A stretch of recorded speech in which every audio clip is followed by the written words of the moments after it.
the monkey in your pants?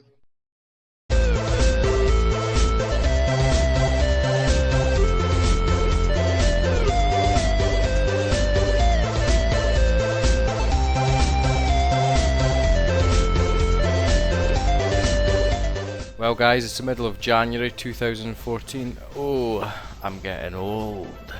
But I thought it was a good time to take a look back at 2013 and have a look at the top 5 pickups that I managed to get my hands on last year. Obviously I started this collecting malarkey in about February 2013, but managed to get a couple of good things along the way. So without further ado guys, here's my top 5 pickups 2013.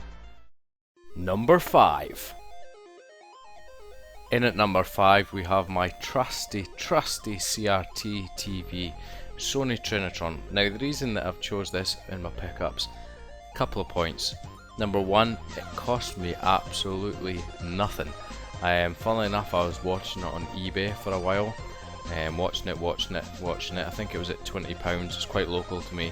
I didn't bid on it, I probably should have at the time. Next game day, boom, it was up on FreeCycle website. And FreeCycle website means it's free. So I phoned the guy up, went round, picked up from his house, and it's absolutely an amazing flat screen 32-inch CRT TV. Sony Trinitrons are known to be one of the best model CRT TVs for your retro gaming, and this bad boy is absolutely amazeball. So number 5, my amazing Sony Trinitron 32-inch TV, and yes, I know my room looks a little bit messy in that picture. Anyway, move on. Number 4. In at number 4 we have Legend of Zelda The Windwaker for the GameCube. Now 2 reasons I chose this. Number 1, it was an amazing game. Number 2, the price I got it at, and from where I got it at, if that makes sense, because it's very rare that I'd find anything like this.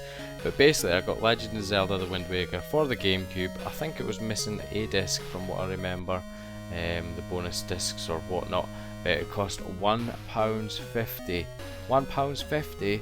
It had the manual as well, and I got it from a charity shop, which is ridiculously rare for me around here. So that is my best find for a charity shop, and I think it deserves a well-deserved spot, if I can get my words out, at number 4. Legend of Zelda The Windwaker for GameCube for fucking £1.50. Cha-ching! Number 3. Now in at number 3 we have a game that I've been aware of for a long time and I've been very interested in for a long time. Now when I changed over from collecting for the PAL SNES games to the NTSC SNES games, it was the first game on my list that I wanted to have, and it's an absolutely amazing RPG game. Quite a rare SNES game, only released in North America, wasn't released in Europe, unless you're talking about the Wii U Virtual Console, but the game is Earthbound. Absolutely brilliant. So glad to have this in my collection, and in my opinion it well deserves a spot at the number 3 position. Earthbound for the Super Nintendo. Number 2.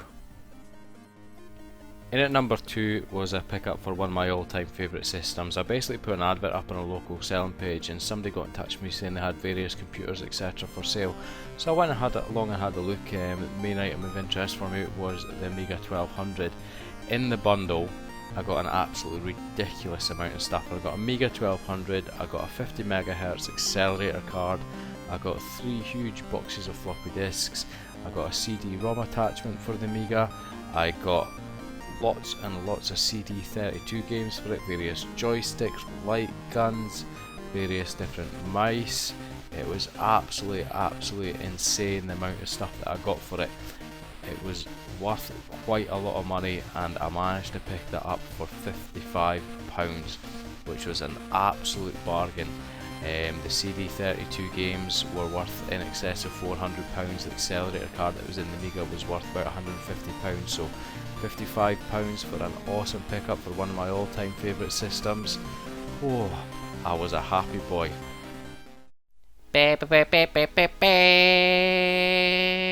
Number 1. And finally in at number 1 was a package I received from one of my fellow YouTubers and good friend Retro Dave Nintendo. Now this came about, Dave was selling off a lot of the systems that he'd maybe bought and wasn't really wanting, or he was trying to refocus his collection, so he put up a video with a lot of systems, like I said, for sale, and this one particular system stuck out for me. Basically the reason being is the amount of games that he was selling with it. I already had a grey ZX Spectrum plus 2, but he was selling a black ZX Spectrum plus 2A, and like I say, it was the games. The price that I managed to get it for from Dave, he done me a good deal for the system and with all those games, so I was extremely happy. But the amount of games and the different games, to try and pick all those games up individually would be an absolute nightmare, and end up costing a hell of a lot more. And it's not often you come across a chance to pick up so many good games in good condition for a good price, so I basically had to jump on it and buy it from him. So number one was my ZX Spectrum bundle, one of my all-time favourite machines, all-time favourite systems, childhood, amazing machine, ZX Spectrum. So that may have swayed it slightly, but it was in the number one position for me.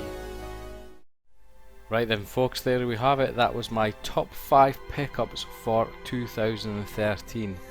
Picked some great things up last year, really had fun doing it, some great finds, and I look forward to what I can get this year. Will I beat any of those top 5 that I got last year? Only time will tell, but as always guys, thanks very much for watching. Please like, comment and subscribe, your support is greatly appreciated, and I'll catch you next time.